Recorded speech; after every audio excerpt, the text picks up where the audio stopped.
Welcome to the No More Late Fees podcast. I'm Jackie.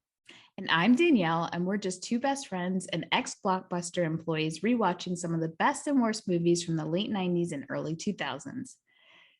And this week, we are closing out our 2021 spooky season while celebrating the 20th anniversary of the cult classic 13 Ghosts. And we're happy to do that with our special guest, Sam from 4 Minutes to Save the Show. Hi, Sam. Hi, how's everybody? Welcome. Great. Thanks for joining us on this adventure we're about to go on. Adventure is right. Buckle up. Yes, 13 Ghosts is the story of Arthur, a widower, and his two children. He inherits an interesting house built by his late uncle Cyrus. Unfortunately, they soon find out that Cyrus's seemingly good deed is a trap to lure Arthur into completing an ancient ritual. You've been really killing it with these, I just want to say. Thank you. Thank you. Sorry, I just had to say it. There was no copying and pasting. It's all from my brain. No Wikipedia here, friends. None. 13 Ghosts stars Tony Shalhoub, Shannon Elizabeth, Alec Roberts, J.R. Bourne, Rah Diggah, F. Murray Abraham, and our favorite Matthew Lillard. The story is by Robb White, and the screenplay is by Neal Marshall Stevens, Richard DeVodio, with uncredited rewrites from Todd Alcott and James Gunn. How fun is that? Ooh. Right? I'm mad that James Gunn has not asked Matthew Lillard to be in any of his projects. Like, how awesome would he have been in Suicide Squad or Guardians of the Galaxy, Sam? I'm surprised that he hasn't either. That's a layup for him. He can totally fit in a Suicide Squad or a Guardians of the Galaxy. 100%. Yeah. I think we should start a campaign now. Oh, yes. We should totally start a campaign. If you're not going to use him in Scream, use him in this, please. He's just so good. Okay. I'm like already fangirling. Okay. And 13 Ghosts was directed by Steve Beck. It is currently available to watch on HBO Max. And when you search on HBO Max, you've got to spell out 13. Yes. Okay. Thank you. Because I was looking for it and I could not find it. I almost got in an argument with my sister because I was like, okay, pull it up, let's watch. And she's like, oh, it's not here. I was like, I ain't paying for this. I know it's on HBO Max. I just saw it the other day. And so then we realized we had to spell it out. Like, come on now. I was very annoyed. The true fan knew, but she already owns it. So. But before we start, let's get into our ratings rewind. So you know the drill. Before we get into the movie, we'll reveal the rating our Y2K versions of ourselves would give. Then at the end, we'll see if our current selves agree with our initial rating. Our scale consists of would buy it again. The best would play on repeat. 5-day rental. Would watch again. 2-day rental. It's okay, but nothing to write home about. And same-day rental. Trash. Out with the juggernaut trash. Oh boy. All right, Sam. What would your Y2K self give this movie? What's your rating? Whatever the highest rating could possibly be, beyond all other ratings. I loved this movie when I was younger. My Y2K person, I watched this movie like 7-8 times. Okay, well, that's good because Jackie, why? I feel like y'all are gonna kill me, but go ahead, Jackie. That's okay. Sam, I'm right there with you. I loved 13 Ghosts. It checked all my boxes. I like it. I love it. I want some more of it. Danielle. When Sam said his and I gave the response, I wasn't trying to shade him. It was just, no. I thought I was going next. So I was going to say my part. I think I saw this movie, but then I watched it and I was like, I don't know if I did.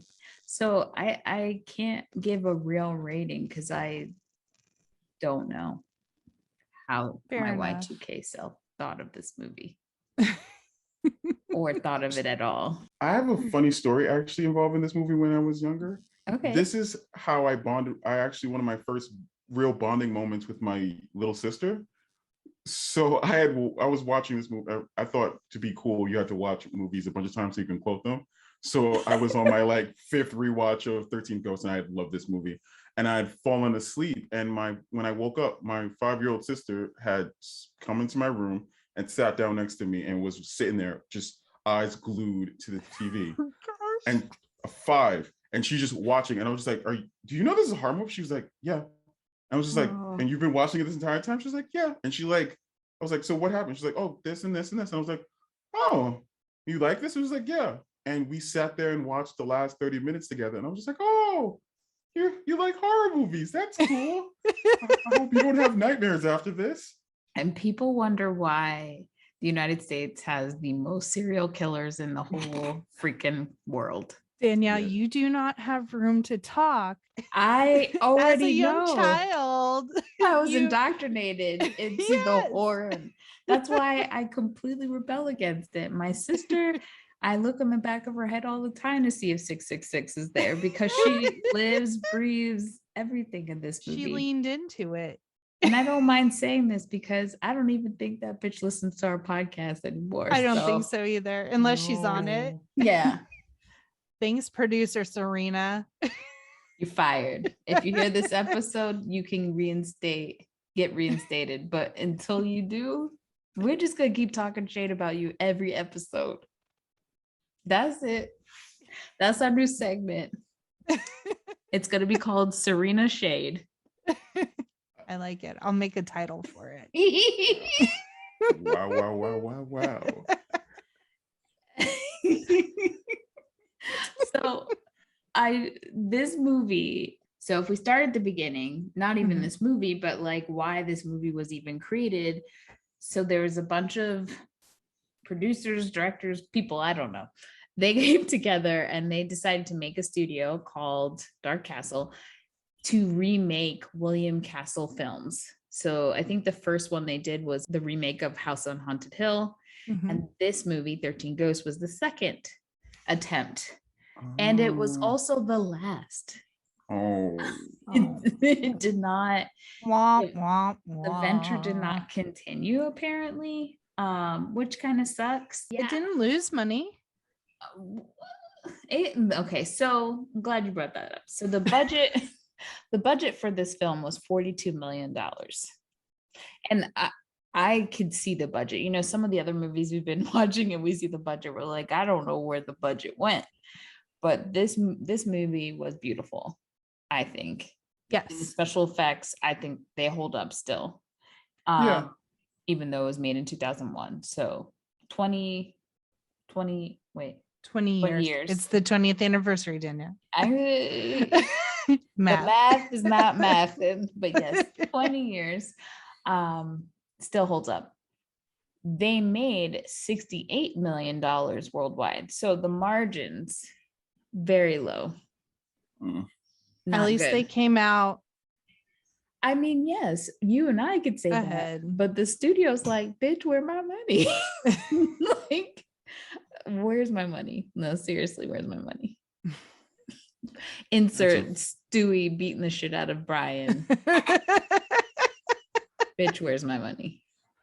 It's a movie. The movie game is a rough business. And it really is. Yeah, I don't like it. Well, I mean, yes, at the time it didn't do well, but surprises on them because this movie has turned into an absolute cult classic. And there's like a resurgence of people just loving it. And like you said, like the CGI, the effects, 100% hold up. Like it could be a movie you're watching that is produced today. There was nothing in it where I was like, oh, that kind of looks weird. Like it is, I would say, out of every movie we've watched so far, the best graphics. Yeah, it's been pretty good. What do you think, Sam? I would say, yeah, there's been definitely, I'm a huge horror movie fan, so, you know, but, and when I was rewatching it, I was just like, you know, it wasn't bad, like special effects wise. The costumes were great, the set design was great, the deaths were great. I just it like I've definitely seen some horror movies that have come out in the last couple of years that this beats out in just special effects. So yeah, it holds up. Yeah, I definitely think it did really well. And also the cool thing is that it's a remake and they played homage to the remake, the original, I mean, but still made it more updated. Yeah. 100%. So, all right. The story begins in a wrecking yard. And Cyrus, a very wealthy man, is trying to catch a ghost. So he has an 18-wheeler bust into like this chain link fenced in junkyard. It's not really junkyard. It just has cars in it. Like it almost seems like a wreck yard, we'll say. Can we talk about his clothes? Uncle Cyrus? That bitch looked like he was a vampire pimp with that red lining in his jacket flowing in the background. He definitely had some little dandiness to him. I'm He definitely gonna did. say that. When I first saw it, I thought, oh, so he's a wizard. Okay, so like he's like one of those modern wizard people. Okay, cool. Nope. It's just a look. It's a choice he made. He was doing steampunk before it became like mainstream. You guys, you just don't know. So he brings him a huge team. They have all of this equipment. Matthew Lillard shows up in a very snazzy turtleneck and glasses. He was looking good. Love his rain jacket. That's what my sister and I said at the same time. And it's very obvious that he is some sort of ghost hunter. You get a little bit of his backstory later, but essentially he has some psychic abilities. And so he can kind of sense when spirits are around. And then if he touches anyone, he can kind of see their past traumas. They also bring in this cube, this glass cube that's probably a good like 10 by 12 cube. There's also a lady that I didn't even learn her name till later on. She is a ghost freedom activist. I didn't know I like rewatching it. I did not realize that's what she was. And I was just like, oh, wow. Like, it's appropriate. I guess people would free ghosts. That sounds like something would happen. Yeah. I mean, I felt, in my opinion, she wasn't wrong. No. She wasn't like, no, you would want, I mean, like, I wouldn't be trapped anywhere. So yeah, of course I would free a ghost. That makes sense.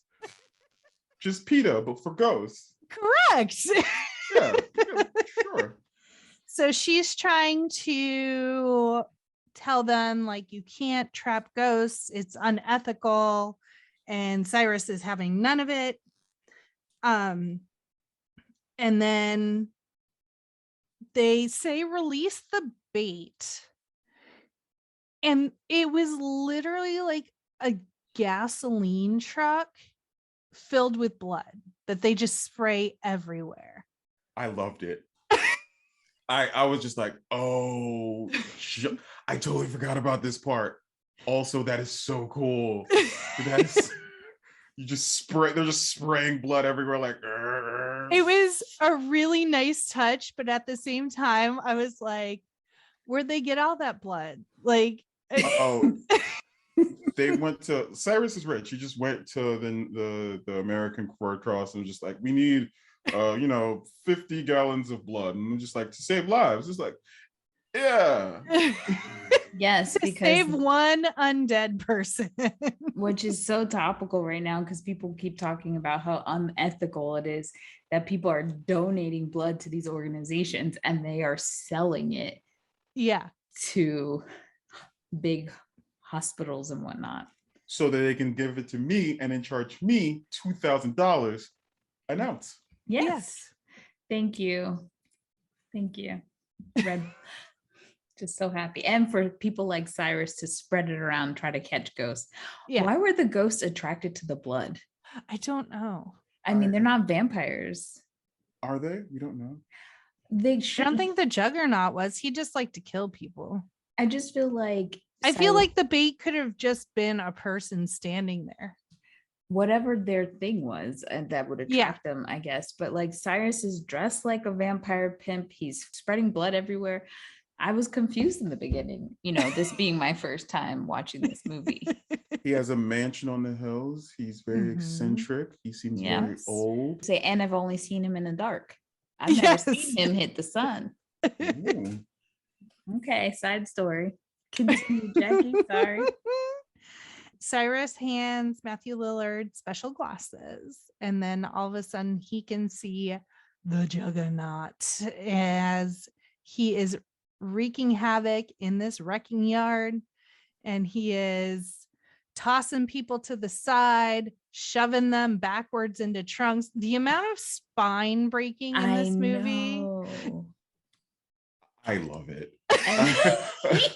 I have a sick thing, like in horror movies, I have a sick thing about people getting like their spine broken, and like they were just giving those out. I loved it. Every time it happened, I was like jutting back and forth, feeling. And it seemed like that was the Juggernaut's finishing move, was like the backwards spine break. Finish him. I thought his name was the Breaker. That's the thing. When I first saw that, I was just like, isn't his name Breaker? Because he breaks people? And he was like, and when the beat drops.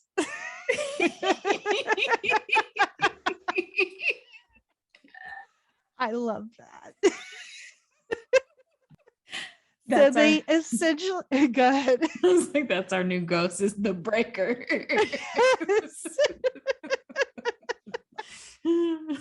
So they lure the Juggernaut into the cube. Someone gets stuck in there with him, one of Cyrus's cronies. It's not great. No, he beat him. Like it was just unnecessary. Come on, bruh. You already killed him. You broke his back. Like, why you gotta make him to a pulp? Family can't even have an open casket funeral, bruh. They don't have families. And side note, Matthew Lillard's name in the movie is Dennis. We will never call him that. It's just always Matthew Lillard. Now I immediately forgot it afterwards and just called him Matthew Lillard. It's such a horrible name. Dennis. It really is. Sorry to all the Dennises out there. It just doesn't fit Matthew Lillard. I'm sorry to my god brother. Damn, Danielle. Now he'll never be a Patreon member. The Juggernaut is now in the cube. He's trapped. Hooray! The last ghost. Now we can build our spooky house. And then they look over to Cyrus to be like, high five. And Cyrus has his throat slit by a piece of scrap metal. I was so confused by that. I was like, how he do that? How are both of these men dead and that lady's just sitting there? Where did these? Yeah, I was a little suspicious of that whole thing. Rightly so. And then the next thing we see is kind of like this montage-ish. It's a really cool scene in that like it's a slow pan. And so it starts outside with like Shannon Elizabeth and her little brother playing. I don't know in what world they're siblings. Okay, so I have notes. My sister and I are watching this part, and Shannon Elizabeth goes, "You're the best little brother that anyone could ever have." And I was like, "Sir, did I ever do that stupid shit?" Because there's a big age difference between me and my siblings. And she was like, "This is fucking weird." Who says that? Like, who? And Shannon Elizabeth straight looks mid-20s. And this kid is like all of 5. Like, it didn't. It didn't make sense. They definitely, okay. From a cast standpoint, I think the casting that they did do was pretty good. I could have changed Rah Diggah out for somebody else. Oh my God, yes. Thank you for saying that. I'm sorry. I was saving that, but thank you. And I'm Black, so I can say that. Anybody else, shut the fuck up. But she definitely could have been changed out. And Shannon Elizabeth was the most unnecessary casting choice. 100%. It didn't make any sense, and her acting was down in the dumps. The only reason Shannon Elizabeth was in that movie was name recognition. The only reason. I thought it was for the titty pop where, okay, so yes. So tell me a ghost is ripping your clothes off just so your titty could pop up without telling me. Okay. Because that's all, like, okay, what's happening right now? Why do we see titty? She's getting mauled, but did it pop out? It wasn't a full, we didn't see nip, okay, but I saw the rest. It wasn't a full on fully. I saw top layers and bra. I mean, you could have gotten another person that could have acted better. We didn't need, all we got was, it was that titty shot. That was what it was. I bet they probably asked her to show her nipples and she said no, maybe. She was already in American Pie. Everyone's already seen it. Hey, you could start putting boundaries to your Tita poppage. This is fair. This is fair. Doesn't make her acting any better. Not at all. And apparently it didn't matter, not a bit. And okay, so question, if you could replace Rah Diggah, who would you replace her with? First and foremost, there's no Black lady getting treated the way that she was getting dogged out by this fucking family. I mean, Shannon Elizabeth would have gotten it. Her character would have gotten slapped in the first shot of how she was being disrespectful and disgusting. So I just got to put that preface there, because it changes the role. They would have to change a few things before we put any other people. But I could have saw like, a Gabrielle Union would have been fun. Yes. Let me think. Oh, let's see. I don't want to do somebody boring or like. What about a Jada? Yeah, Jada would have straight knocked her out. But I think the levels of her being that short, it wouldn't have, because Matthew Lillard, like, it would have thrown off everything. So unfortunately, Gabrielle has a nice height that fits. Yeah, she does. Sanaa Lathan could have done it too. True. Would have been good.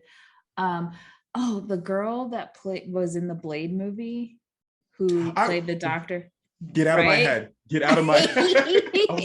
I was trying to remember her name. I was like, I can't. It's not an easy name. It does but yeah, she would have been cool. I'm mad if we don't see her anymore. But yes, okay. What else? So we see, Shannon Elizabeth and her much younger brother playing outside. Seems Bobby. Yeah. So Shannon Elizabeth's character's name is Kathy. Her little brother Bobby. They're playing outside, and then it kind of pans, and you just hear this voiceover of different things that are happening. And so you hear a voiceover where they're talking about there's a fire in the house, blah, blah, blah. Then you hear the mom, like, the kids are still in the house. I have to go find them. And then it's like, okay, Danielle, what's going on now? So we already established that Shannon Elizabeth is a whole ass adult in this movie, right? She is grown. So this fire happens. Why your daddy got to come get you? Bitch, why weren't you like moving and trying to get you and your brother out? Like, what is this? Your mama died because of you. I said it. Maybe she's a deep sleeper. They were awake. They were in the backyard. That's what was happening. Like, I don't know how they were all like just hanging out, and then like a fire happened and they all like kind of ran out. And then just left the mom. Like, I did not understand why the mom died in that fire. Yeah. It seemed like everyone else had it. And then she just for like story reasons, she just died. Yeah, it was ridiculous. Shannon Elizabeth probably started the fire. She was probably burning popcorn and doing some stupid shit while she was out there. My God. Bobby, you're the best little brother. Yeah. What was her character's name? Kathy. Okay, because it's not Shannon Elizabeth's fault. It's Kathy's fault. Yeah. But yes. So anyway, yes, Mama dies. She has severe burns. She later passes away at the hospital. And so now Tony Shalhoub is just a math teacher, can't get his shit together. Shannon Elizabeth is kind of like having to take care of him a little bit. You see, all of his bills are past due. I mean, she keeps him on time and is like, hey, you're going to be late. But does she have a job? Because again, we have established she's a full ass grown person. I think we're supposed to assume that she's like in high school, which is so far outside my realm. And we have done a ton of movies where they get older actors to play high school students. And this is the least believable high school student I have ever seen in my life. It was like her walking in as Drew Barrymore and Never Been Kissed. Like, how did people not know she was a grown-up? But so they do show the transition of the dad, like how he was together in the house. They had like a beautiful house, and to now this crappy apartment that is a mess. And this is what I hate. Like, just because you're poor doesn't mean you're messy. No. You could still and be it poor doesn't mean you're unhappy either. I mean, obviously he's unhappy because he's still processing the death of his wife. Yeah. But like, yeah, poorness does not equal slovenliness or unhappiness. It just doesn't. I also feel like a really cool trajectory of Tony Shalhoub's character would have been if him and his uncle were both ghost hunters, and then he left the game to go be with his wife and family, and that his uncle died and he left him the house, and it kind of tears him from like, should I, away from his family to go chase what I used to do. That would have been really interesting instead of, I don't know what the fuck's going on. It was just weird. Yeah. So now, where are we? Hold on. We're still in the first I know. scene. But I'm on my next page. That's good. Oh, so a lawyer shows up and he's like, hey, your Uncle Cyrus died.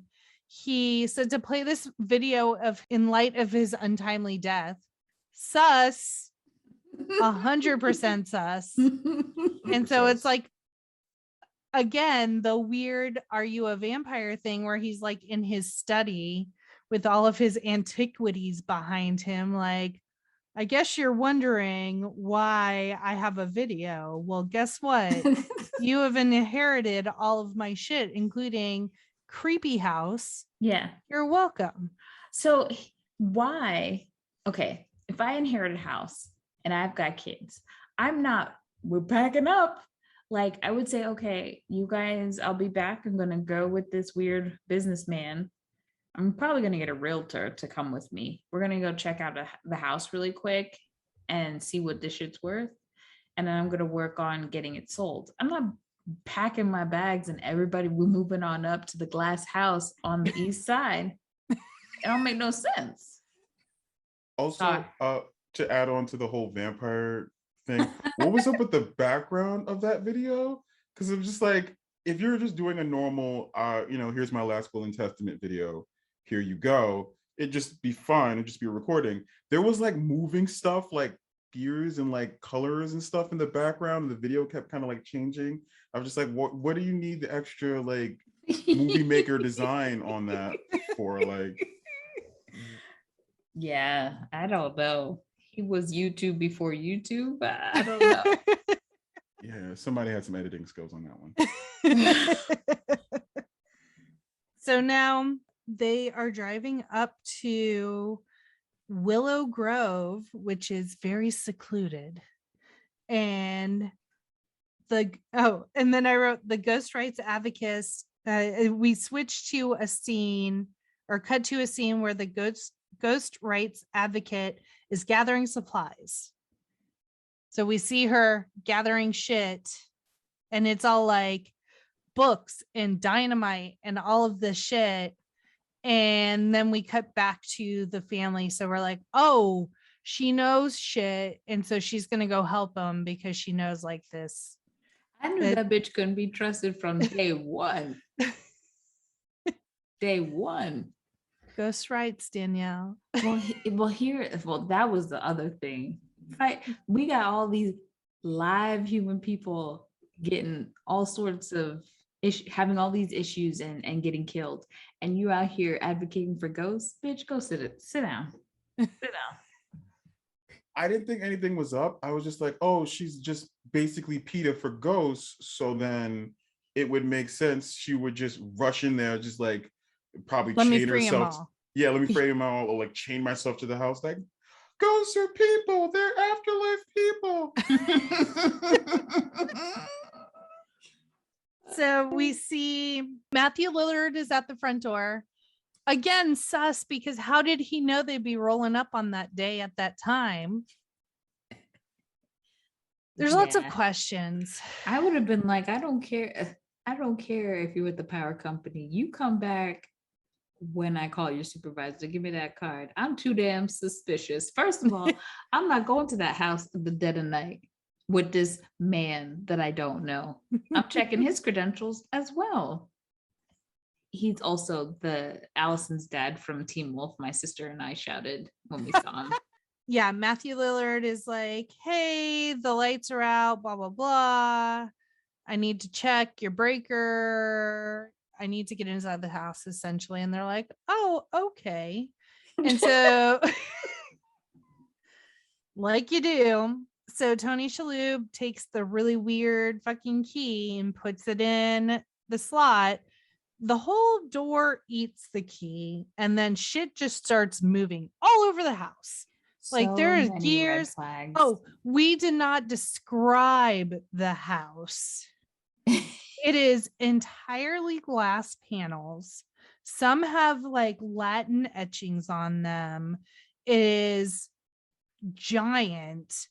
And then when he puts the key in and opens the door, the panels of glass start like literally moving and rearranging the layout of the house. Yeah. And that's when I would have been like, I've seen Cube. Thank you.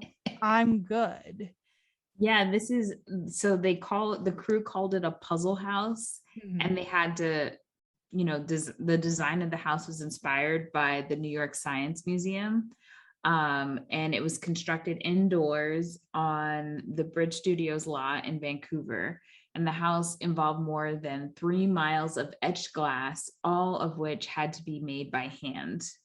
So instead of like etching 8,500 square feet of the glass, they used the construction of the set and rendered the etchings of the Latin spells and incantations on a plastic overlay so that they can stick it onto the surfaces instead of etching it, which smart. But it was also a nightmare for them to film in the house because of it's a puzzle. It's literally a puzzle, the way that they had to build it. Not only is it a puzzle, it's all glass. So just blocking and not having a reflection of crew or the camera, like I didn't even think of that. Wow. The insanity in which this movie was shot, like it is a work of art. Just the cinematography of this movie. I hope they didn't just destroy it. I hope it like lives somewhere because that's so freaking cool. I mean, I'll take a panel that I can hide behind and no ghost can get to me. Yeah, that's what I was just thinking. Matthew Lillard in the movie at some point says that the ghost can't pass where there's any of the inscriptions or if you say something verbally. So why the fuck were they not saying stuff in Latin verbally? What, you were going to learn Latin? Like, but Tony Shalhoub. E pluribus unum. Habeas corpus. I mean, une pende. But Tony Shalhoub's character knew Latin because there was a part A where little bit, just a little enough bit. enough to say some words. He knew about the devil. I don't think it was like a sentence. Like it wasn't like Harry Potter where they're just like apple and then like all the ghosts just disappear. I think you had to like say a paragraph or something like that. I would have memorized. I would have had a little sheet and said, "It is a bitch would have been raided." Okay. I would have said it and it would have turned the ghost against me and then they'd be like, oh, kill that person in specifically, hone on him now it's like a honing device. Perfect. That's how the spell would have worked for me. So Danielle would have turned into Benny from The Mummy and just kept holding No, damn Hebrew, right. Latin. Bienvenidos. I would have done everything. Wingardium Leviosa. No, nothing. Okay. Leviosa. Leviosa. Leviosa.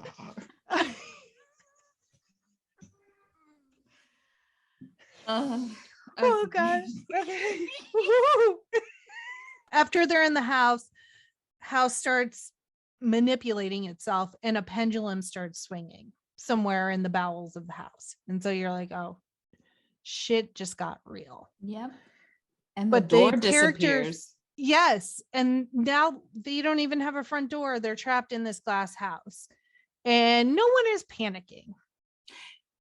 Yeah. And this is the part of the movie where I would have called it, them kids need an ass whooping.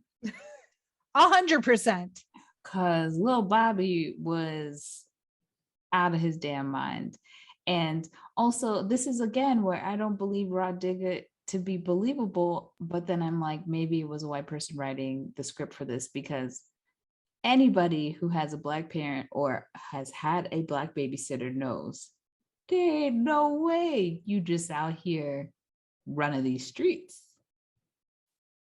She would have been like, glass halls. Yeah, Bobby, bring your ass and sit down in that chair in the library. And you don't go until I tell you. Okay. I'm taking your scooter. That would have been said. So yes.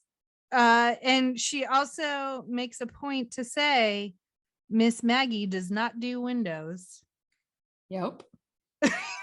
And I'm 100% agree with giving boundaries, because my job is to babysit this child.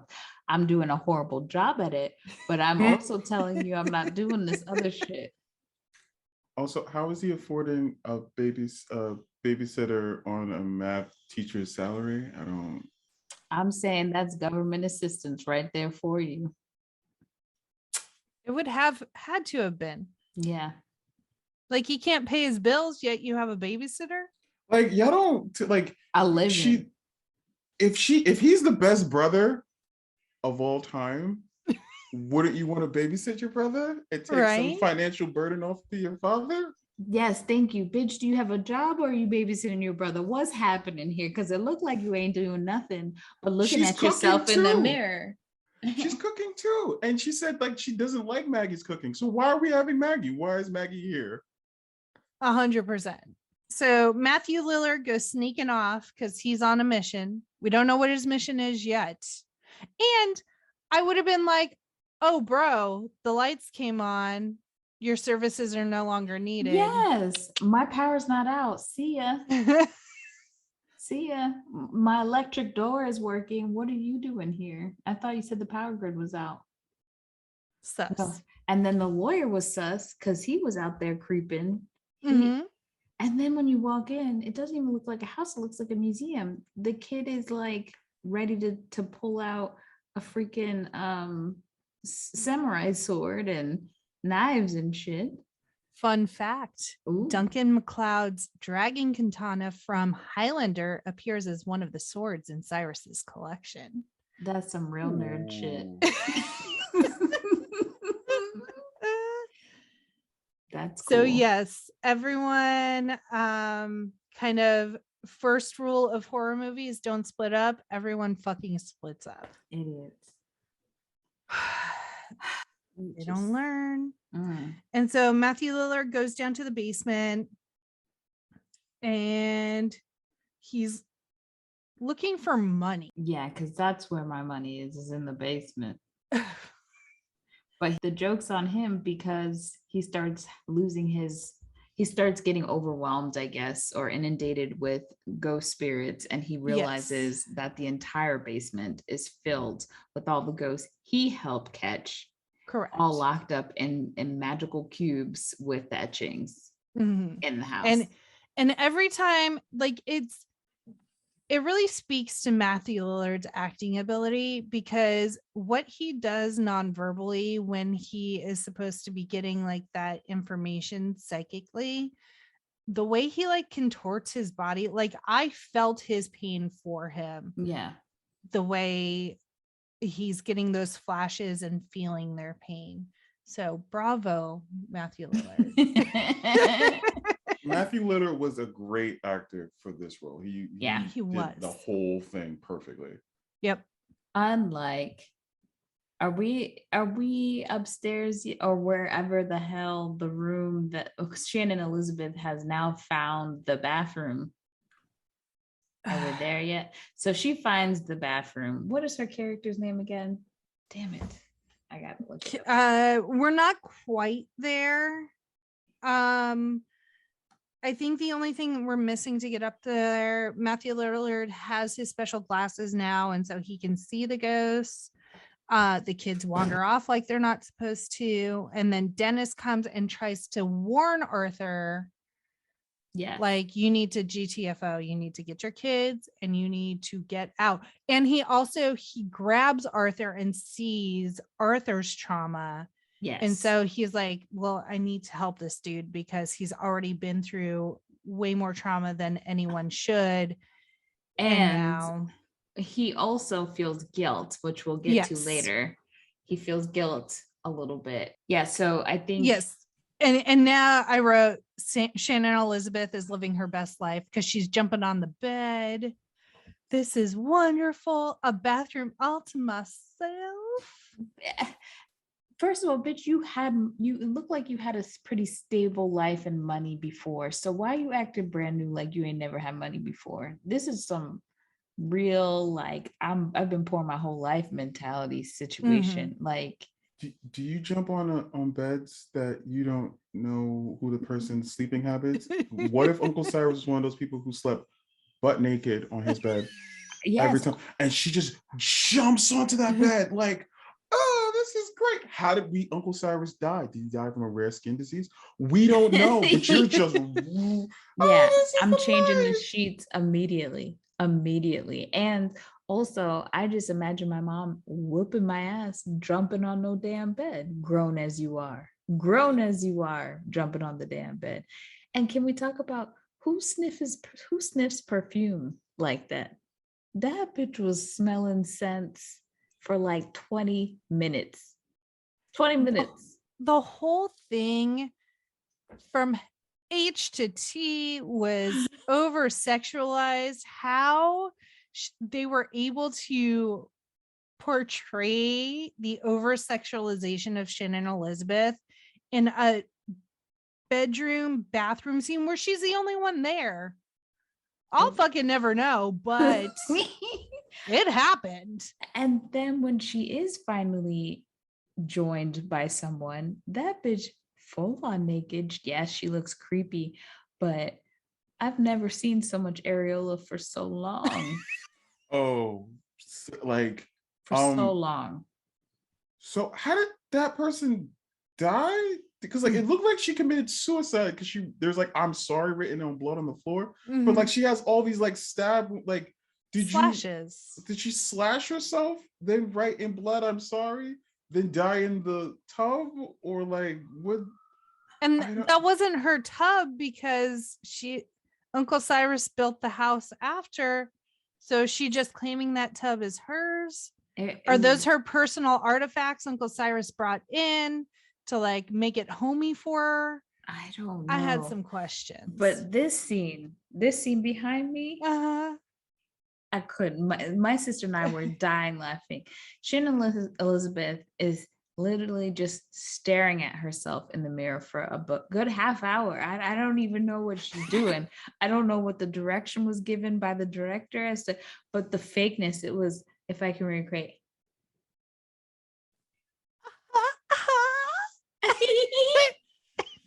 It looked like she was in like a Neutrogena commercial or Yes. something. Like she was like gonna toss her hair back and go, ah. Or the herbal essence commercial. Yes. Yeah. It was weird. Splashing water on her face. Yeah, we'll go into detail. Oh, yes. In that in a minute. The bathtub scene, Jackie.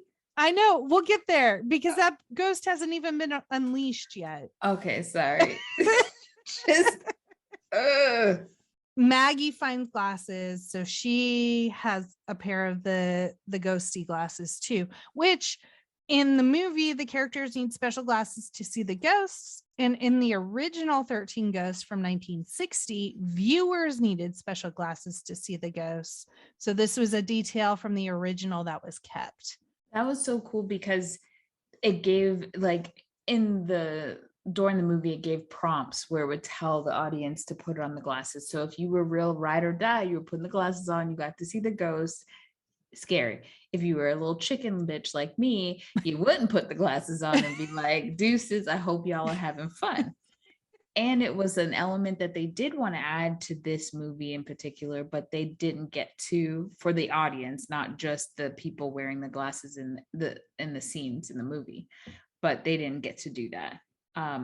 And the glasses, also having the glasses in the original movie gave it a stigma that it was a 3D movie back in the day, but it wasn't. It was just so that you could see the ghosts.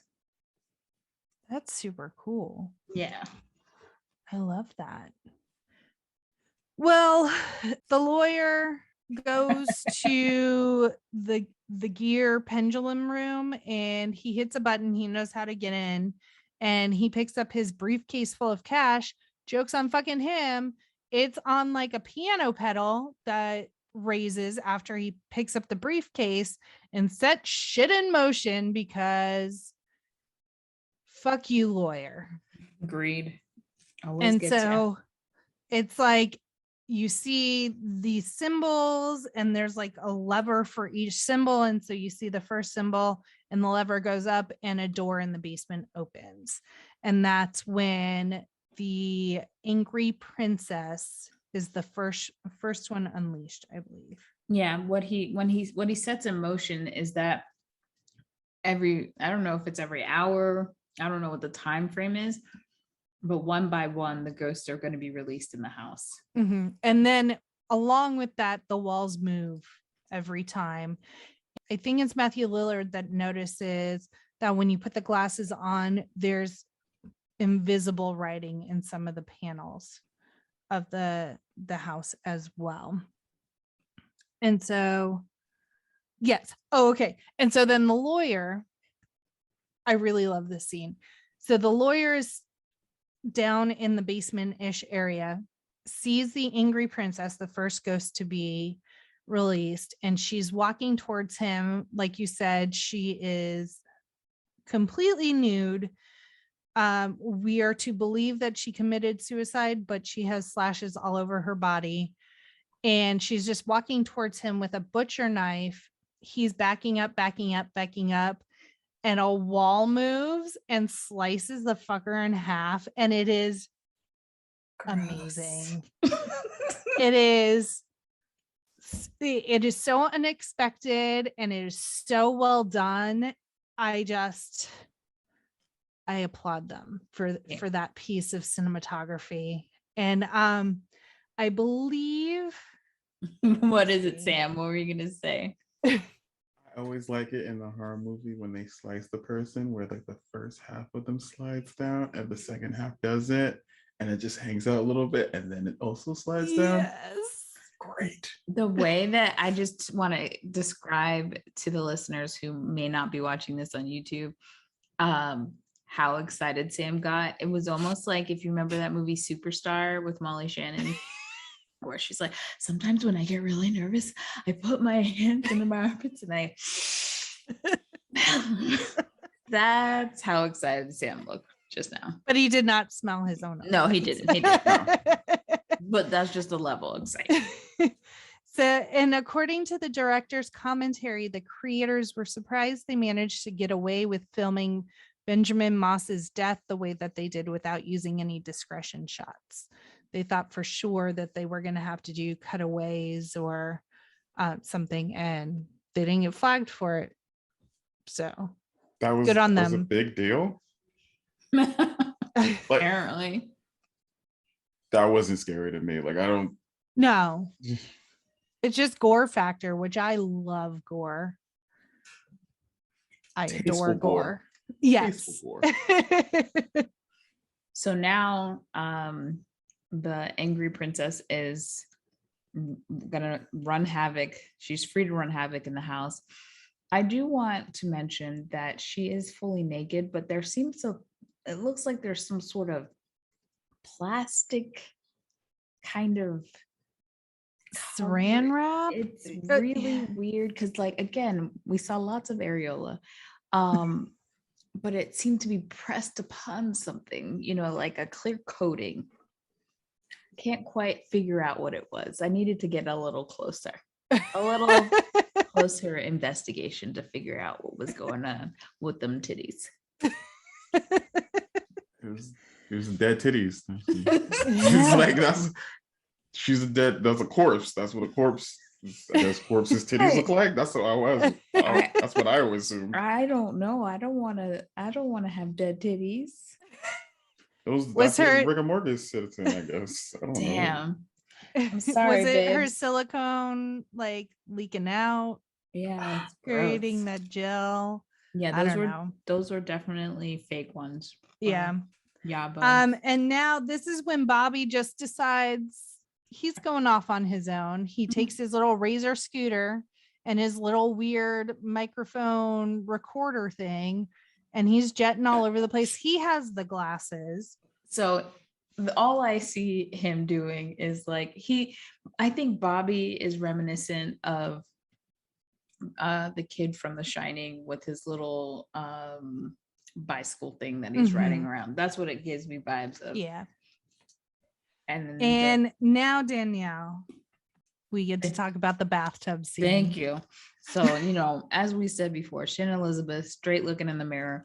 And so we're having this duality thing happening at the same time where you see like the pretty bathroom. It's pristine. Shannon Elizabeth's character is having the time of her life.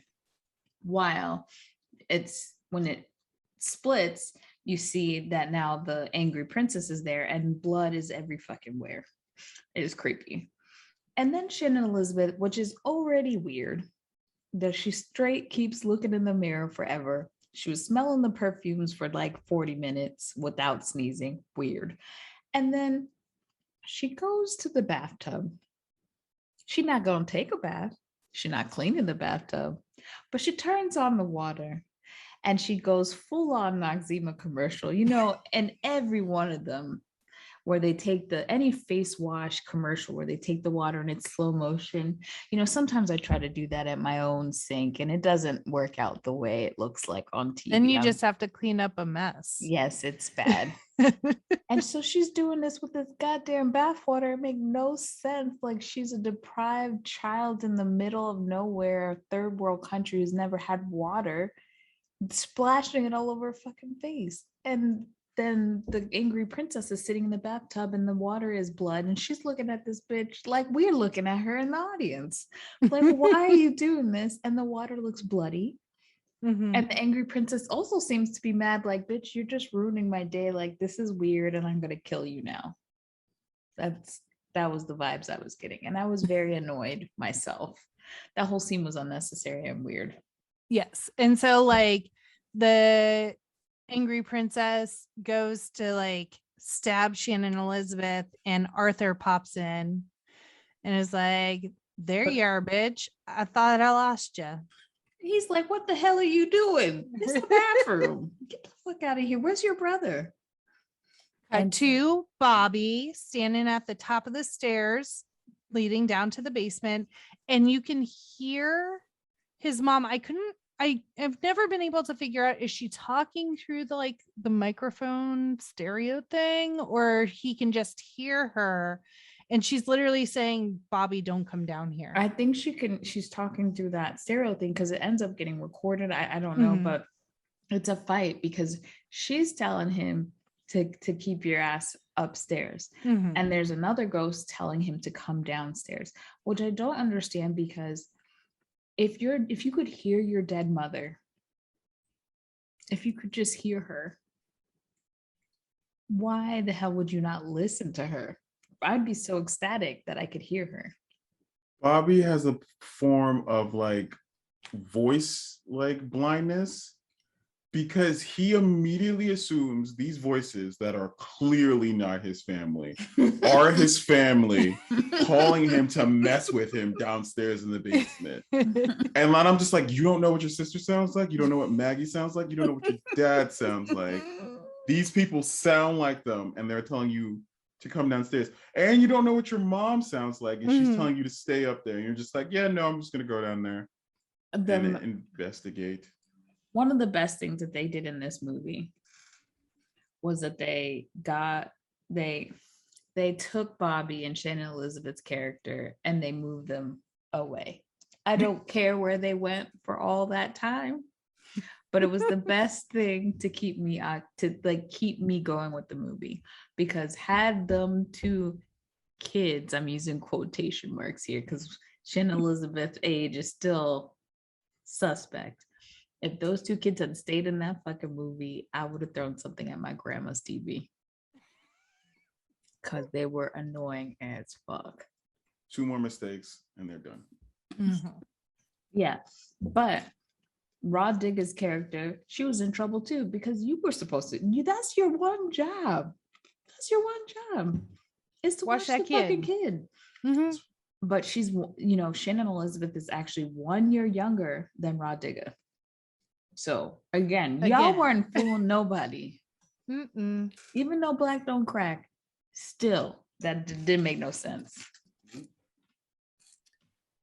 So where we at, Jackie? I'm annoyed with these kids. Bobby goes downstairs, and then the lever flips for the second ghost, and then the house flippies again, and then they show an exterior view of the house, and you kind of see almost like steel walls start to come up on the exterior in places. Wow. So you're like, oh, shit's getting real.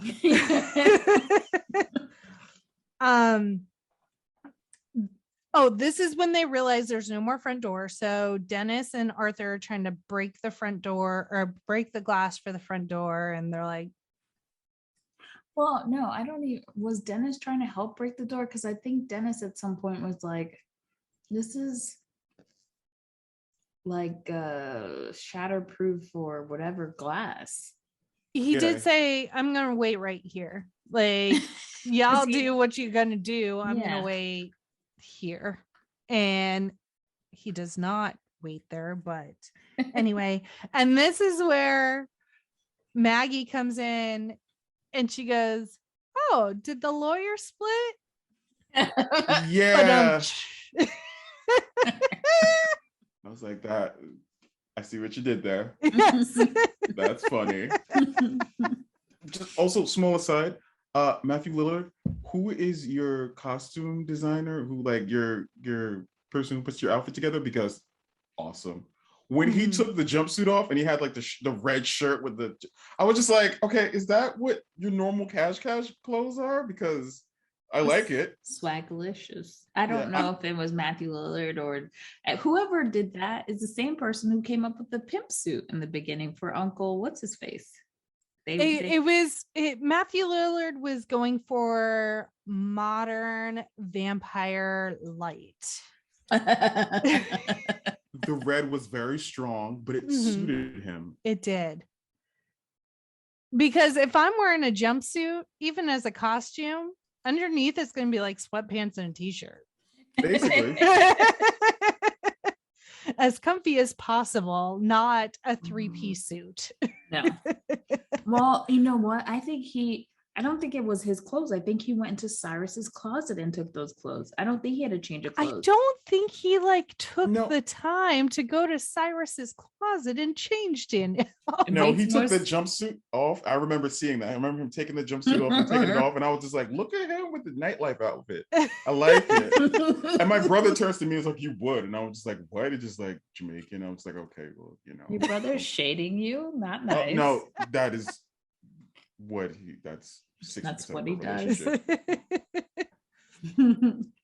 So then we see it kind of fast forwards a little bit. We see the lever for the 3rd, 4th, 5th, and 6th ghosts. They're still looking for Bobby.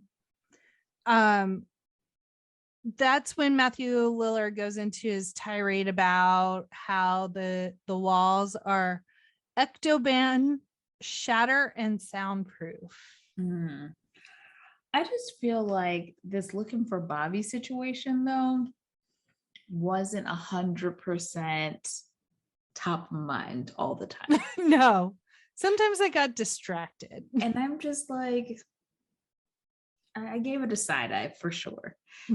Because where the fuck is Bobby should have been top priority for everybody in this scary ass house, especially after what Matthew Lillard's character saw downstairs. Dennis saw. And Matthew Lillard also says some of the panels containment spells etched on them. And that's when Arthur says, yeah, they're in Latin. Apparently they're the Lord's Prayer, but in Latin. Again, I would have been saying it in English. I don't think you had to say it in Latin.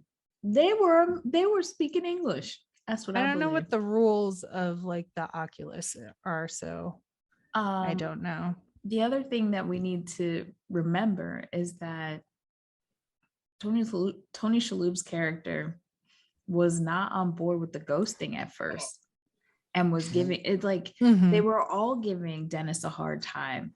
Y'all are looking around this thing and not saying ghosts are real. Okay. 45 minutes into it, I had to take a pause. I'm like, Arthur is the most gaslighting mother effer in the entire and I'm just like, he's like, can you just stop with the haunted house stuff at least until we find Bobby? I'm just like, do you not see everything? Do you not? Put the special glasses on, Arthur, and sit down and shut the fuck up. Arthur should have died. I don't have an argument against that. I think everybody should have died except Dennis, even them kids. So now Bobby is downstairs. He has the glasses. He sees a ghost hanging, and then he sees like the basement full of ghosts. And he has an appropriate reaction, and he freaks the fuck out and runs out. Yes. After which, first of all, the little kid keeps going, guys, stop playing with me. Bitch, get out of that goddamn basement. God damn it, this fucking kid. I do love that he like ran full speed into a plate of glass and knocks himself out. Hall of Mirrors effect every time. Just like, wah, wah, just laid out. I was happy with the decision too. And then Matthew Lillard delivers that really amazing line where he's like, what, do you think there's a petting zoo downstairs? No, it's full of ghosts. And I'm like, well, you're trying to knock sense into someone who is just adamantly like in La La Land. I would let him go downstairs and die with his kids and being like, well, and then someone sees a ghost. I can't remember who. And Arthur's like, I thought you said they were locked up. Oh, now you're a believer. Well, now that they're out. First, they all go downstairs because Arthur's like, look, if you help me find my kid, I will give you the money that Cyrus owed you. They go downstairs. And the first thing this dumbass says is, let's split up. I do want to note that pretty much all of them were people of color, for the exception of Matthew Lillard's character, and they were making very white decisions. I'll just say it. Yes. It was actually the first film from a major American studio with 3 Arab American leads: Tony Shalhoub, F. Murray Abraham, and Shannon Elizabeth.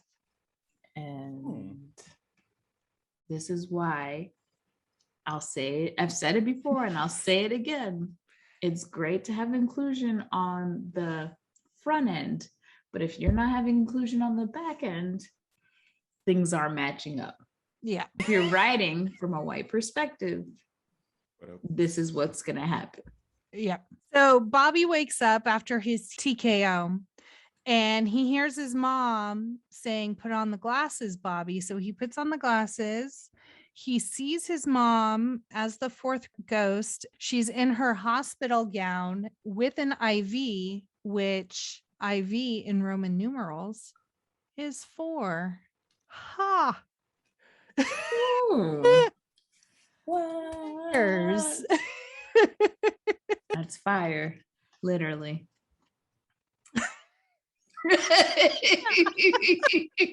Too soon, Danielle. Too soon.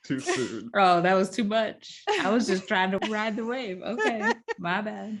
So it's at this point when you realize like Bobby isn't just hearing his mom, because like before you could kind of chalk it up to he's a little kid and maybe having all the spirits around, he can kind of hear his mom or he's imagining it. But oh no, she's actually one of the ghosts Cyrus has captured and is in the house. She is the fourth ghost, the wilted lover, I believe. Yeah. And what was Bobby doing? I know we talked about this earlier, but was Bobby trying to like pick up hot tracks to add to his, mixtape? Like, why is he rolling around with that tape recorder? He likes to record facts about death. So he will be reading articles and he just like, this person was beheaded, and just like talk to his thing where he would just record factoids about death.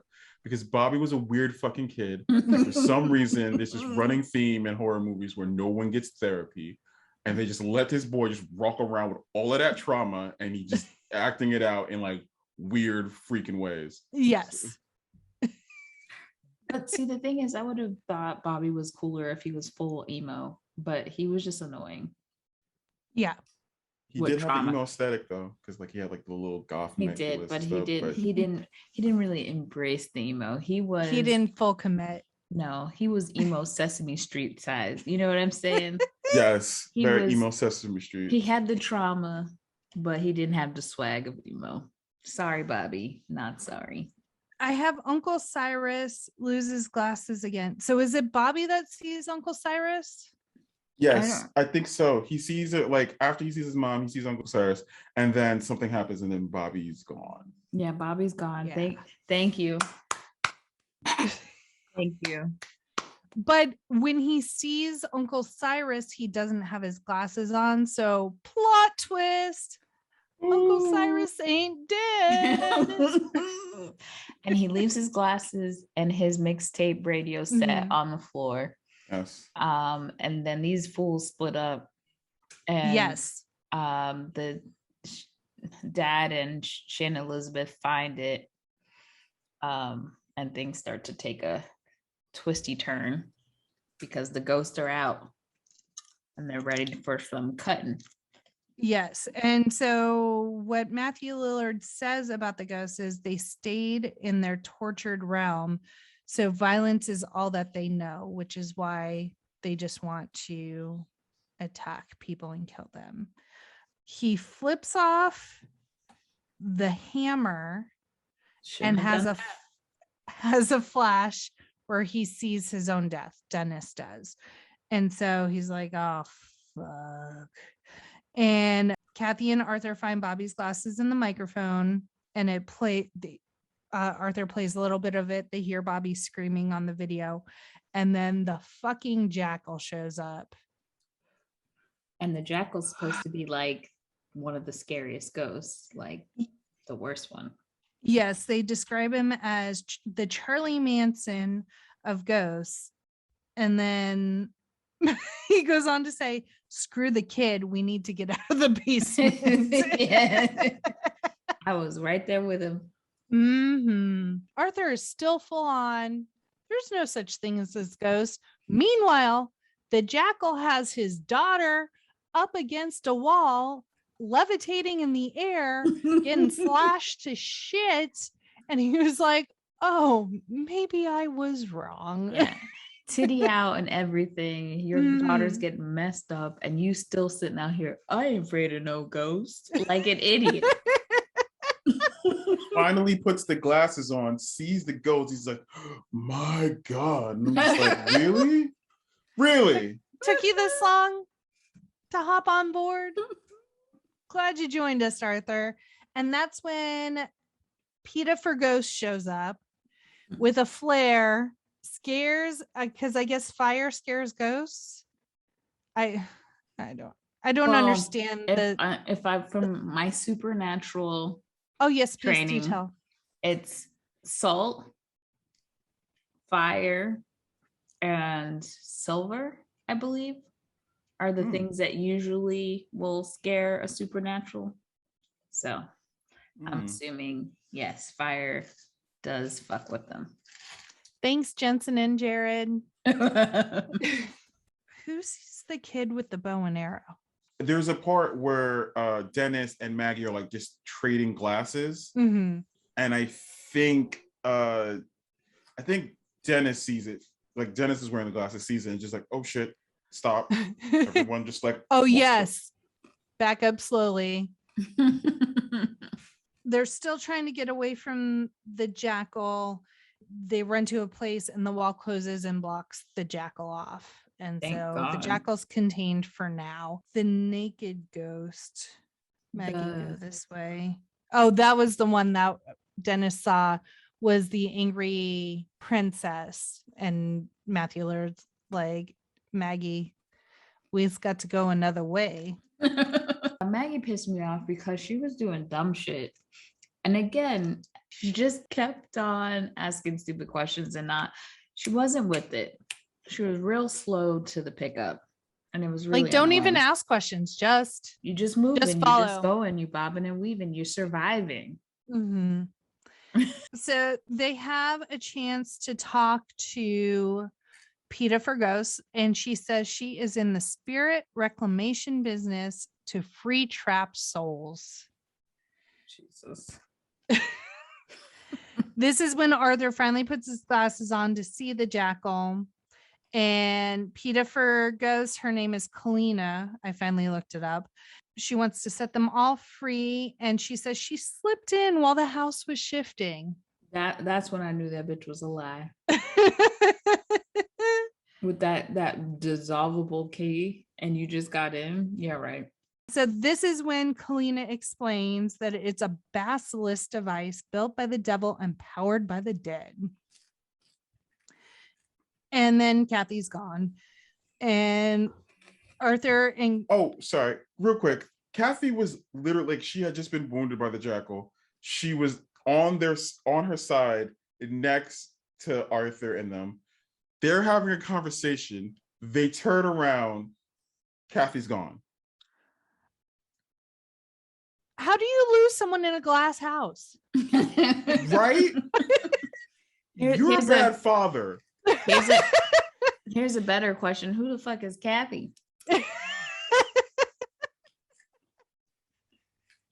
you serious. Asking honestly? Yes. Shannon Elizabeth. Oh, okay. That's her real name, her street name. Okay, my bad. But like, someone needs to call CPS. If my kid was right next to me, like I just lost one of the kids, and my other kid had just been wounded. Even if I'm talking, I'm like holding onto an ankle. Yeah. Just to keep, and like they didn't really check her that thoroughly to make sure like her wounds didn't need like care or anything. They literally drug her away from this invisible ghost at this point. And then they're like, oh, very nice to meet you, PETA from the dead. Please explain what this house is. Oh, fascinating. Oh, Kathy, did you hear that? Kathy, he was right here, Kathy. And then I was like, thank you so much. And now the movie gets it good. Yes. Then we see another exterior shot of the house being sealed up more by those steel walls going up. The house starts shifting again. So Dennis warns Maggie to get away from the glass. Maggie has the glasses while Dennis is being beat by an invisible to him ghost. And Maggie is watching and trying to tell him how to like escape it. Bob and weave. Yeah. The torn prince is the ghost. How he let a little child beat the shit out of him like that. He can't see him, Danielle. He's trying his best. Yeah. I got confused because at first I thought Matthew Lillard's character, Dennis, could see the ghost without the glasses, unlike everyone else, which I think they should have definitely did with his powers, but he could not. So no, the scene put that in perspective for me. So while Dennis and Maggie are tag teaming the torn prince, PETA for Ghosts says that the library has spell protection all around it. Everyone needs to get to the library. So they're trying to get there. And because the house is shifted so much, they literally have to like move a panel, which I don't know how they're moving panels. I thought they would probably be secure, especially because the floor is always fucking moving. But they're able to lift up a panel in the library and they're like shoving people up through the floor of the library to get them in there. Arthur has the audacity to tell Dennis, I rely on you to not get me killed. To which Dennis replies, I guarantee nothing. Fair. So then. Yes, very fair of him. Like, right? What? There's no promises. There's fucking ghosts. Like, come on. Everyone for themselves. I'll help you when I can, but not sacrifice my shit for you. For you and your whack ass family. So then we see Big Baby Ghost. This is what I called him. The Great Child and the Dire Mother are the proper names. And then we see the fucking Juggernaut is on the loose, and you're like, the Jackal is supposed to be like the craziest ghost, but I would argue the Juggernaut is to not be fucked with. I wouldn't fuck with any of them, especially that mom and son duo. That shit was real creepy.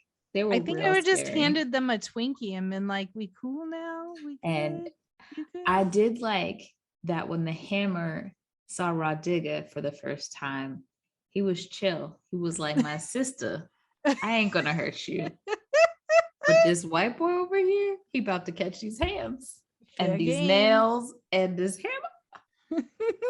And it was about this part where Ken, my husband, hates horror movies, but agreed to watch 13 Ghosts with me.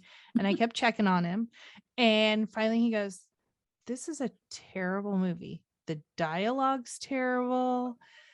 Like, no one's making good decisions. I was like, he wasn't scared at all because the dialogue took him so far out of the movie. He just couldn't even bother to be scared. I'm like, you have a fair point. All except for Matthew Lillard's lines, which I'm pretty sure are all just improv because he's amazing. And so he added that flair, that levity, while being super believable as this ghost hunter into the movie. But so can we give it a same day rental? Up at this point, he was out. He was just like, this is dumb. How much longer? Like, I'm really sorry for your loss, but I love this movie. And so the Juggernaut is walking through the hall after Arthur gets pulled up into the library in the nick of time. And so the Juggernaut is not able to get him. I didn't care either way. Yes. Wait, no, that was the Hammer. The Hammer. Was it the Hammer? Yeah, it was the Hammer that was chasing them. Sorry, yes. The Hammer is on the loose and Arthur is pulled up just in the nick of time. I don't know if these were just my brain thoughts or if someone said it, but I have the note, how do you lose an entire family in a glass house? Oh, someone said it. Did he? Was it Dennis? I thought Dennis said that. Okay. Yeah. Yes, Okay. it was when they're like, he noticed that Kathy was gone. He was like, damn, son. And then we see more ghosties. We see the old lady in the stocks, who is the pilgrimess. And PETA for Ghosts is yelling at Dennis that it's all his fault. If you hadn't helped catch them, we wouldn't have to save them. So we're in this situation now. Everybody's in the study. The two kids are fucking missing.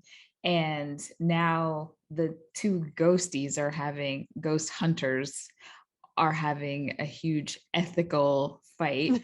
And then, you know, after a while, it's like Tony Shalhoub's character's like, he's saying, can we get my fucking kids back? What the fuck is going on?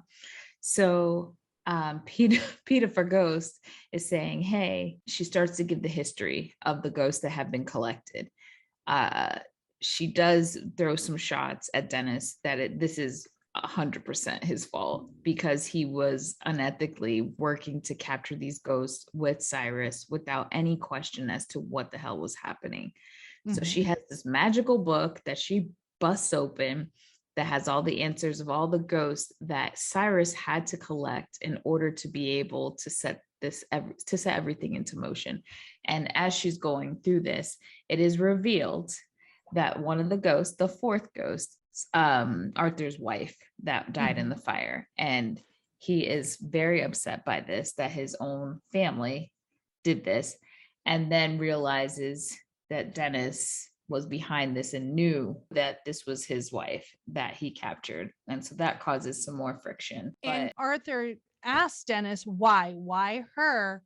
And Dennis says, Cyrus handpicked all the ghosts, which I have a question.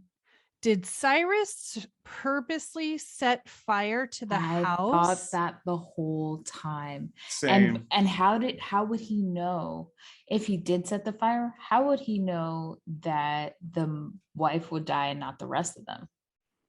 Like, well, how did he set that up? It would just be the wilted lover. So either the mother or the father could have died and been that ghost for him. Yeah, I would think. Yeah. Should have killed them kids.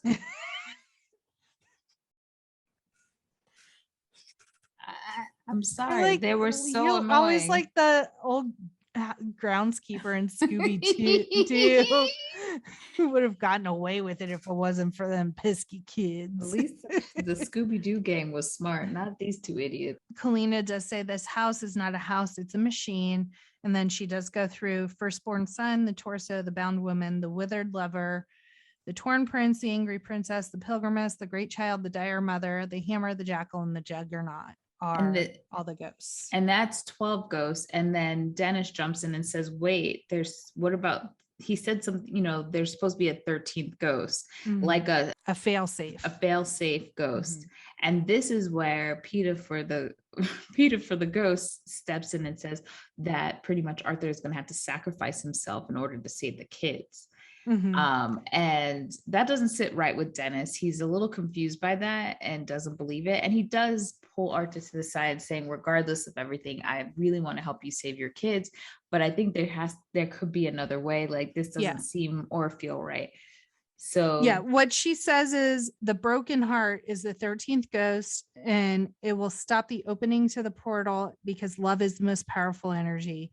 And she also says that these ghosts were collected to open up Ocularis Infernum, which translates to the eye of hell, which would give whoever had this power the ability to be able to see the past, the future, the present, anything that exists in the world. And so we all know knowledge is power, and that person would be the richest person ever. And that's what Cyrus wants. And so now they're making a plan. Matthew Lillard is very outspoken that he doesn't read Latin. And so how are you ghost hunting and you're not really getting those skills, huh, Sam? All this time and he's out here hunting and he don't learn the basics. He has psychic abilities. I don't care what Latin, French, whatever you speak, I can touch things and see everything that going with it. I should just get bumped to the top of the queue. That's just how that works. Well, it didn't serve him in the end. No. So they do take a panel with a containment spell and they're walking around the house with this giant ass glass panel. Glass weighs a lot. Yeah. And if that was like bulletproof, shatterproof, ghostproof glass, like I don't think those two dudes could carry that shit around. I wonder, could you take a photo of the inscription and carry that? Can ghosts see pictures? We didn't have camera Vampires phones can. at the time. God damn. Okay. Good point. They see the lawyer. Someone says, "Is that half of the lawyer?" I think it was Maggie who said it. And then Dennis and Arthur encounter the torn prince. He's swinging for the fences. And then Maggie sees someone, but Kalina hits her with the book and knocks her the fuck out. Oh, is it Maggie sees Cyrus? Yes. Yeah. She's like putting on the glasses. She's like, I'm taking the glasses off. He's not disappearing or something. And she's like, throw something. And Peter for the ghost hits her in the back of the head with the book because there's like nothing else better to hit her with. And Maggie hits her head against the wall and is knocked out. I think Maggie deserved justice to beat the shit out of that lady before she got her due diligence. 100. Yeah. So then now confirmed Cyrus is alive, and apparently he and Peter for the Dead are in cahoots because they start fucking making out. Yeah, gross. Yeah. Gross. No. Gross. I'm really sorry, whatever your name is, Abraham, Murray, Abraham. Even your pimp outfit ain't pulling it for me. Just not doing it for me. And then she becomes so like submissive to him too. Yes. Yeah. Like this was all like this, like she was doing wait, is she also an actress? Like she was doing this whole I'm here to save ghost thing. And she was just like, okay, now what do we do? Like I trapped him in the thing. She killed her partner, like the guy. Yeah. She did everything that this old raggedy ass man told her to do. That's what she said. She's like, essentially, she's like, did I do a good job? Daddy issues class. 100%. Also that like, so Cyrus, he's like, there was a piece in the book that he needed. And he's like, where is it? Where was it? Who had it? That piece that he needed. Like I don't remember. Well, it wasn't Sam. It was torn out of the book, right? It was like a hole in the book. Okay. Anyways, it wasn't even important to the plot. No, it wasn't. We don't hear about it again. And then he like maneuvers to get rid of this bitch. That bitch got squashed in between the glasses. Like we really see her head squeeze. I was looking for the blood in the guts, but they turned away. I would have liked that.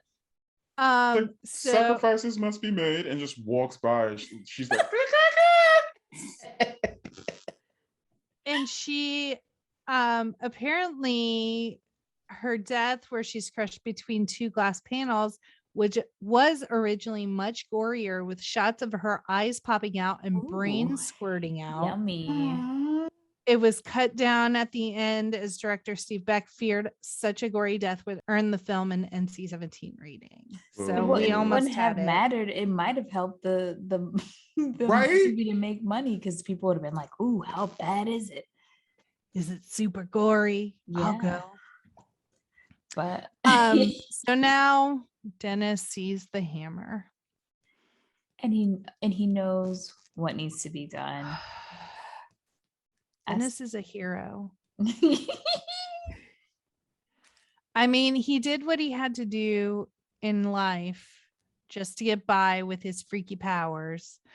And so to sacrifice himself to make up for all the wrongdoing he did, he knows what's going to happen. And so he tells Arthur that there's only room for one person behind the panel because it's kind of like catty corner in a corner. So no ghost can get behind it, and kind of shoves Arthur behind it, shoves the panel tight, and then the Hammer and the Juggernaut are there. They start beating the shit out of him, and then the Juggernaut does his spine bending finishing move, and Dennis is no more, and it's really upsetting to me. I liked Dennis. I didn't want him to die like that. And like, there's a part where you're just like, how could you do all this? How could you let Cyrus do something? Like, Cyrus was my friend, you know, he helped me and stuff like that.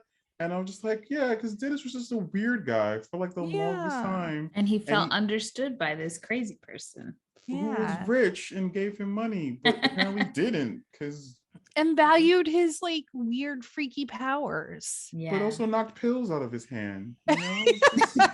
Yeah, that was gangster. He had so much pimp energy. So poor Dennis dies for no goddamn reason to save this bland ass family. And then we're at the climax of the movie. Yes. All the ghosts disappear and reappear, and the floor, even Y2K Jackie was like, the physics of this floor make no sense, because like what's holding up all of those like round flippy pieces? So it's essentially a circular portion of the floor, and it has rings, and the rings are all flipping up around the Kathy and Bobby, who are sitting in the middle of the circle. And so these rings are flipping up at different intervals while the 12 ghosts are around them chanting in Latin. And so they're trying to open up that eye to hell. Arthur sees Cyrus. He very slowly counts all the ghosts. He wants to make sure he doesn't miscount. So I guess he takes his sweet ass time, realizes there's 12 ghosts here, takes his glasses off. Oh, Cyrus isn't dead. And so he remembers what Dennis told him and plays some expert level double Dutch with all of these rings flipping up, flipping down. Oh, because who gets thrown into the rings and chopped up? Cyrus? Cyrus is like, Arthur sees Cyrus, gets angry, starts fighting him. Apparently Arthur has 0 hands. And he's just getting beat up by Cyrus. And Cyrus is like, you're gonna go over there or your family's gonna die. Jump in that and do that. And then out of nowhere, Maggie had regained consciousness and decided to just like mess with the machine by lifting levers and pulling stuff. And it had this weird like, I remix. Yes. My brother was literally next to me. It's like, Reese's. And I was just like, I just feel like the directors and the writers were like, wouldn't it be cool if we had like this whole thing and it looked like a turntable, and it's like the rapper comes and she kind of mixes it. She's a rapper, not a DJ. Like, what are we talking about here? Yeah. This is real dumb shit. And my sister did give this commentary when Arthur and Cyrus were throwing hands at each other. And my sister was like, this is not giving what they thought it was. Like, this is the saddest fight I've ever seen. Very sad. But that audio gets disrupted because there's like chanting in Latin, and that frees the ghost. And the ghost first thing was just like, oh, hey, it's you guy, the guy who's locked this up. Yeah, just let's throw him into the blender. Let's do that. Yeah. And so Cyrus bids go everywhere. We know the rings of Saturn are sharp. And then that's when Arthur plays master level double Dutch, gets his timing right, and jumps into the center to do what? We don't know, because now he's just trapped with his kids, hugging on him. What's she doing, Arthur? That wasn't a good plan. He said if his kids are gonna die, he's dying with them. That's what he said. Well, I mean, my mom says that all the time. If y'all die, I'm going with you. Okay, Christine. That's what Kathy says. Like, how'd you know that was gonna work? He's like, I didn't. I was just like, fuck if I know. This movie isn't as good as I remember. So gears start freezing up. Everything, the house is chaotic at this point. It's just breaking all over the place. It kind of just blows up. And after the dust settles, there's Arthur still hugging on his kids. Like, we all right? Did we make it out? I guess we did. Is it weird that all I was thinking about was my stuff? All the stuff I could sell. All the artifacts. The Highlander sword. That's all I was thinking about when that part happened. Like, the money. The money. And then we see the ghost like, well, guys, I guess our work here is done. Let's go head off into the forest. They're literally the SpongeBob meme. Okay, I'm gonna head out. And like they're all walking single file in the houses first. So you see like everyone walking and you see like the torso just like and they just fade off. And it was like, all right. Well, I mean, they were supposed to be super violent and like they're pretty sure they would just kill everybody in the house first. Yeah. But okay, sure. Yeah, maybe they were grateful that they freed them. So maybe they're like, you get this one pass. But in exactly a year, we coming back for you bitches. And then and I wrote, everything's fine. It's just like, okay, guys, well, we're alive, so that's good. And then they see mom, she has no scars, so her unfinished business is rectified. She can fade off into oblivion. So my sister said, what is this, some ventriloquist situation? Because the mom was just like floaty, and then it was like she was smiling and there's no, the words are coming for her like, I love you guys, I love you, be good. And we're like, I don't get it, why is she not talking? But she's talking. I didn't even notice that.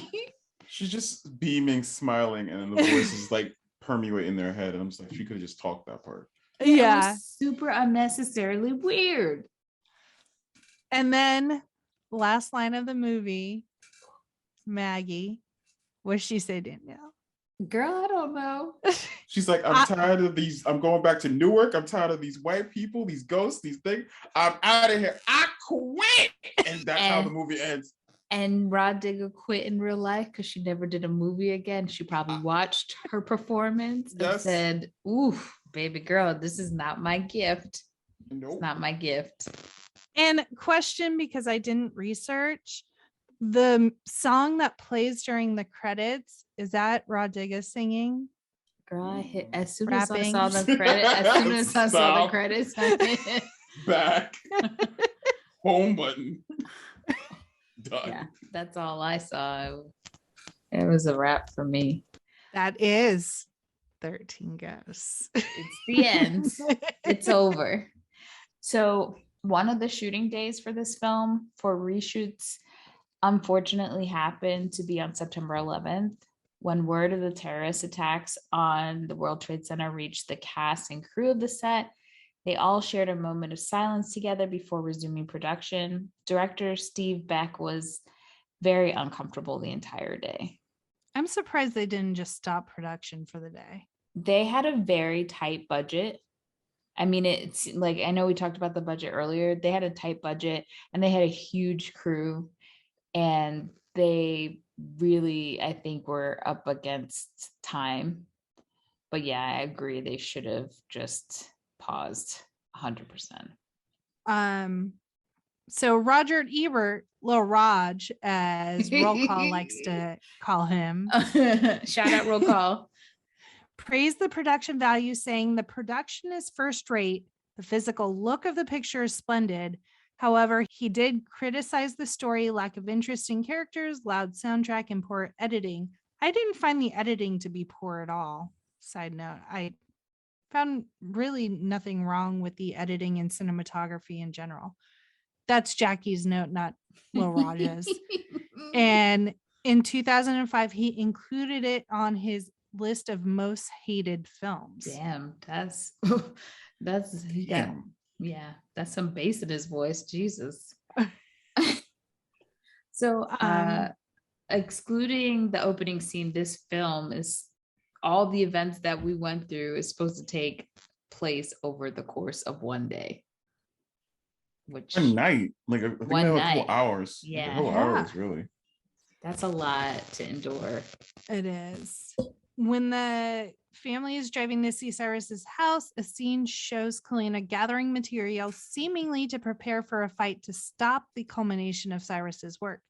However, when she packs audio recorded spells, you can see both drawing spells and containment spells. Kalina packs drawing spells, alluring to the fact that she was working for Cyrus all along. I feel like they should have had a witch also be a part of this, like someone who's actually knowing these spells, because she brought nothing to the table except That big ass book. betrayal in that book. Yeah.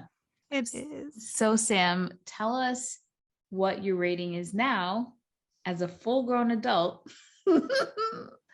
in 2021. Is it One day, like a 1 day rental. same day rental it is? Yeah, just like, hey, I just need to get some. I don't want to watch She's All That or Scream, but I need some Matthew Lillard, so I'm gonna watch 13 Ghosts. You've always got Wing Commander. I'm not even gonna justify that with an answer. Okay. And Jackie? We already know, Jackie, don't worry.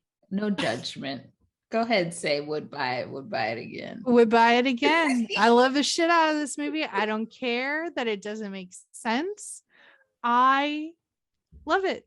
And I'll watch it any chance I get.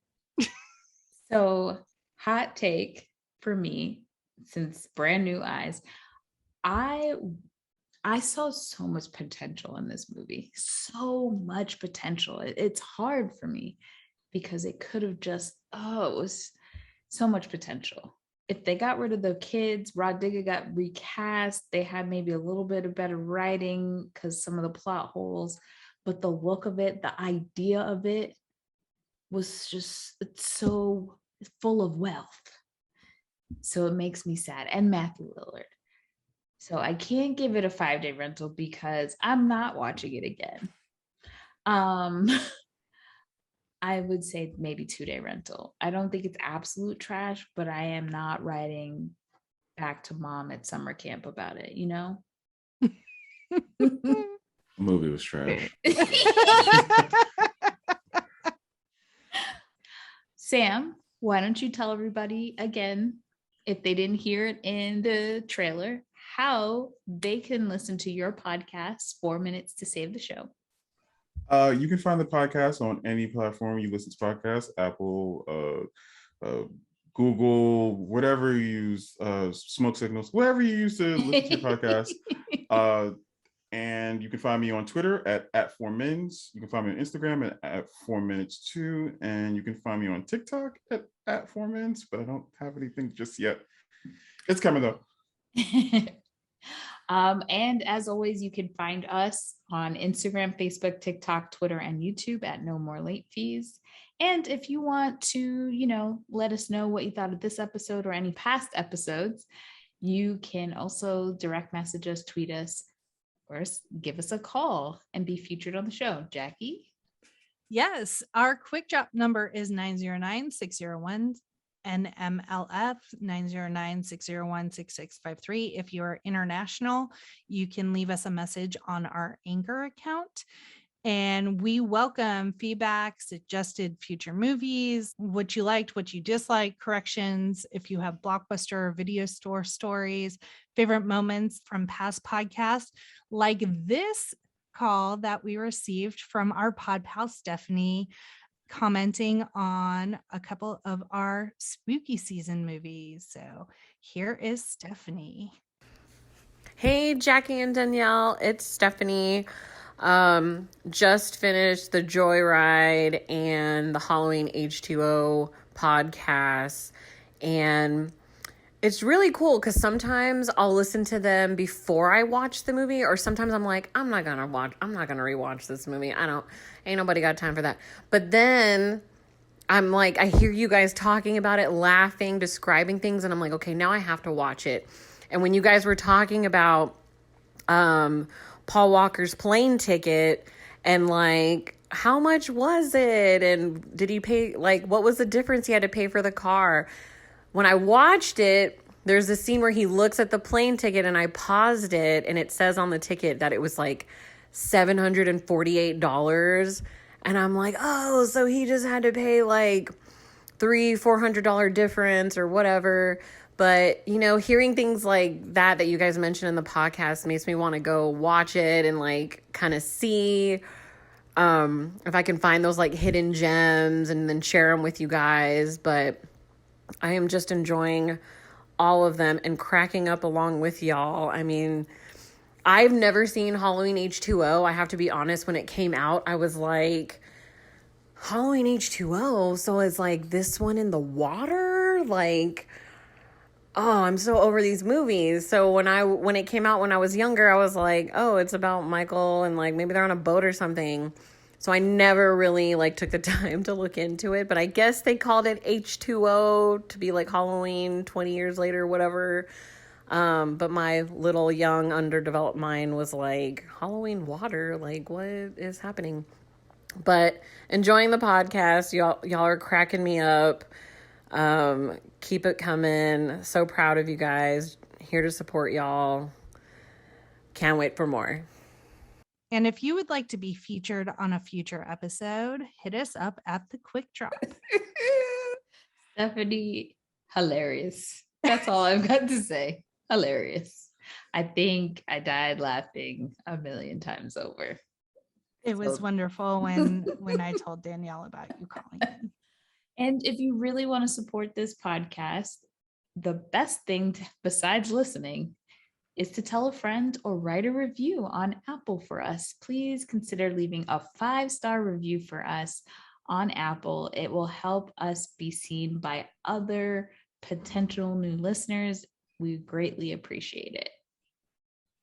And if you would like to help us out in another way, please consider becoming a Patreon member. Patreon.com/NoMoreLateFees. You will get exclusive content, stickers, Ask Me Anythings, polls, bonus videos, live Spotify playlists, and more. So stay tuned for next week, where we will be talking about Monsters, Inc. with our resident Disney dude, Nick. And until next time, be kind and rewind.